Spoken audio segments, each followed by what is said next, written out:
ஒரு இருண்ட குகையில் ஒரு அரசரின் துணிச்சலான போர் வீரன் ஒரு அழகான கல்லை காண்கிறான். அவன் கண்கள் மின்னலால் பிரகாசிக்கின்றன. அந்த வீரன் இன்னொரு வீரனுடன் சண்டையிடுகிறான். ராஜா கல்லை பிடுங்குகிறான். அவன் முகம் கோபத்தால் கருமையாகிறது. அரண்மனையில் குழப்பம்.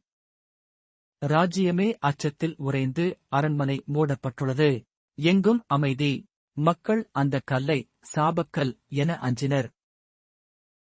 நம்பிக்கை இழந்த அரசனும் மந்திரிகளும் ஒரு மலையின் மீதுள்ளாசிரமத்திற்கு வருகின்றனர். அங்கு சாத்வீக குணம் கொண்ட வேத ரிஷியை நாடினர்.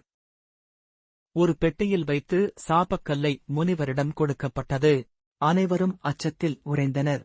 ஆனால் ஒன்றும் நடக்கவில்லை. முனிவருக்கு அது ஒரு சாதாரண கல்லை போல தெரிகிறது. கல் சாபமல்ல, அது மனதைக் காட்டும் கண்ணாடி. சாத்வீக மனதில் அது வெறும் ஒரு கல்தான். இதுவே சனாதன தர்மத்தின் சத்திய நிலை.